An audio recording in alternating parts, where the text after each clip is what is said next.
8:13. Also coming up this hour, we'll talk to Ron Mosier from the Utica OD.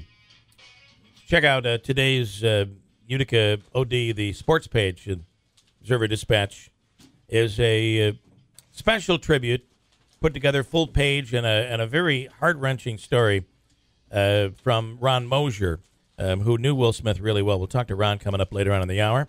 In studio right now is Oneida County DA Scott Mcnamara. Scott, good morning. Good morning, Bill. Thanks for coming in here this morning. And thanks. You know, we didn't expect to be talking about this story all day. It's just terrible. It's terrible. It's a terrible tragedy, and it kind of reminded me of when Princess Diana died. You know, it's one of those things where it comes across the screen and you keep looking at it and you keep saying this can't be right. And you're almost praying that it's just being reported wrong. Yeah.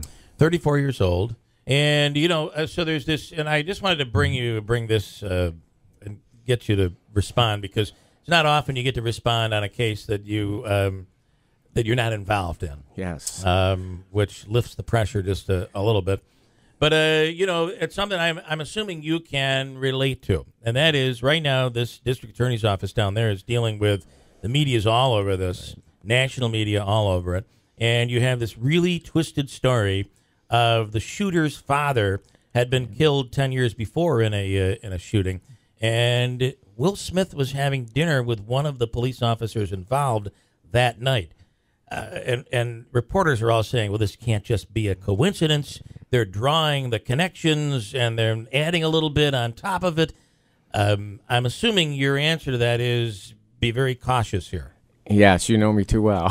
Yeah. And I actually heard...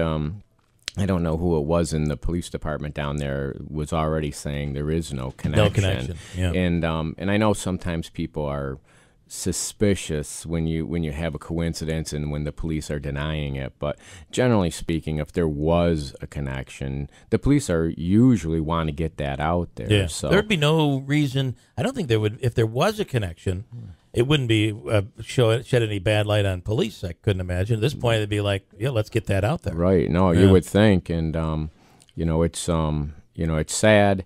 The whole thing's sad. And, but when you do the math, I mean, it sounds like Will would have only been like his first year at the Saints when that happened. And, it seems like a long time ago. Yeah. And, I don't know. But I would encourage everyone just to let the facts play out. And but the sad part is about this whole thing, and it's we see it all the time, whether it's in New Orleans or here in Utica, where what should have been a fist fight at worst turns into a murder. Yeah. And like there's no reason for this. It just defies logic why you would get into a car accident and then shoot somebody that it sounds like Will got rear-ended. Yeah. So the accident doesn't sound like it's his fault. And, even though words were exchanged. But it also makes you, there's a lesson here, no matter what comes out. The attorney was making some wild accusations yesterday. I don't know of any scenario, and, I'm not a legal person, but I can't imagine any scenario where even no matter what had happened prior, where there's justification for pulling out a gun and shooting somebody. I can't think of one either, and morally, there's absolutely no excuse. Yeah. I mean, it's taken somebody's life over a car accident, even if some of these allegations the attorney's making, which obviously who knows if that's true, but but morally, and I can't think of any legal reason you would have to pull a gun on someone, let alone shoot someone over a car accident. What's the takeaway here for people? And I was telling a story in the 6 o'clock hour. I was in Albany over the weekend, and had to make a U-turn that I shouldn't have made. And there's always that person that is somehow an off-duty, in their minds, police officer. They're way away from the scene, but they could see me make the U-turn. I mean, it had to be 100 car lengths way back. No danger in my mind anyway, but they saw me do it, and they knew that I had broken the law. And they proceeded to gesture and honk on the horn and get behind me. My wife saying, just ignore them. I'm kind of smiling and waving, which is a bit of a taunt I probably shouldn't have been doing. And at the end of the day, my wife is correct, because you just don't know. Here's the lesson out of this. You just don't know what that other person You're who right. that other person is. You're absolutely. Your wife was very. She's always right. She's right. Yes. Yeah. You got to be careful, and especially today, where it seems I don't know, and it just seems that people are a lot quicker to temper than like when we were kids. I mean, you just didn't hear about you know these road rage shootings and. You know, and I just don't know why we've went there as a society. I mean, it's a car accident. Yeah. All right. Well, so we'll switch gears. There's been a lot of talk about you running for office here. What's going on? Really nothing, and compared to what's going on, you know, nationally and actually in Syracuse too with Pearl Washington, it's my news is insignificant. To be honest, I almost feel uncomfortable even talking about it. But you know, there had been a lot of talk whether or not I was going to run for Judge Downty's position. I'd kind of made up my mind a couple months ago, but since I wasn't running, it wasn't a big deal. Yeah. But I kept getting a lot of inquiries, and so I figured I would just put it out there and just get it straightened out that I did not plan on running. And honestly, even if I had planned on running.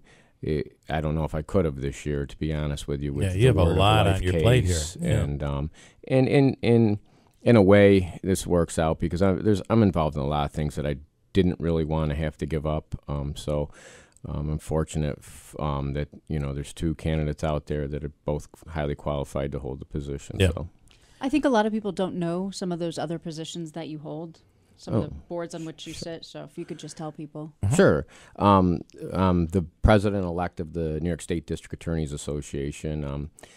So that keeps me pretty busy. One of the things we're working on right now is there was a scandal down at the New York State Police Crime Lab where some of the analysts had shared answers for a test. That's something that we're working on. How are we going to handle that throughout the state?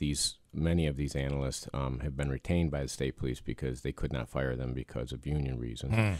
So I'm on that. I'm also a commissioner on the Commission on Forensic Sciences, which unfortunately I just saw on Friday one of the other commissioners on there. The superintendent of the New York State Police just resigned. I saw that, that's kind of sad. Yeah. He's a very good guy. Joe was also a commissioner. But this Commission on Forensic Science, what we do is every public lab in New York State has to be accredited, and the commission makes sure that whatever takes place in the lab, that it's thoroughly reviewed. So, for example, the issue with the New York State Police and the sharing of answers, anytime something goes wrong at a lab, it has to be reviewed. And I never appreciated it until I was a commissioner, but the level of review that goes on, which should make the public happy to know that, for example, if an analyst makes a mistake, that is thoroughly vetted. It's not just, it was just a mistake. So that's what we do on the commission. And I'm also serving currently on my second committee on the National Academy of Sciences, which one of the things the first committee I was on, we looked at eyewitness identification, and which is a really pressing thing in the criminal justice system right now, because historically everybody thinks eyewitness identification is great, and it is if it's like, say, if I saw Jeff or I saw you or I saw Christine. Yeah. I mean, the people you know and recognize, that's different, but when it's a stranger on stranger never seen before, the reliability of that is very suspicious. Very interesting because there's a who's the guy that's coming to Hamilton, the astronomer? Neil deGrasse Tyson. I'm going to go see that tomorrow night. He talks about there's a whole section I was watching on YouTube just recently. Talks about being an eyewitness and how really, when you take a look at it, one of the least reliable sources, and you would know this as a DA, is the eyewitness. And I saw a program on Discovery Channel that actually they did a mock crime scene, and they took 10 people that were all there, this mock scene, and almost no one got it right. It's incredible. It is incredible, and I can think of a murder case that I prosecuted where there was 4 eyewitnesses, and all 4 of them told a different story, and none of them were lying. They just saw it different. They had the wrong jackets on people, the type of hair, who was taller and who was shorter, and all of them were trying their best. They had no reason to lie. Yeah. And in other things that happen, especially with eyewitnesses, usually it's in the middle of a traumatic event. Correct. And if you just think about in Will's situation, the eyewitnesses to that, I mean, these are things that are happening that are very, shocking and disturbing and scary. Adrenaline is running. People are afraid. There's other things that are going on. So it's tough to get. There were a lot of eyewitnesses here that we're hearing from. Right. In this case. So, all right. Well, listen, we appreciate it. I know it was a tough day to come in, and terrible the fact that you were here, we appreciate to be able to talk about what's going on in New Orleans as well. Jeff, just a quick question, and I don't even know if it's appropriate with you being the DA.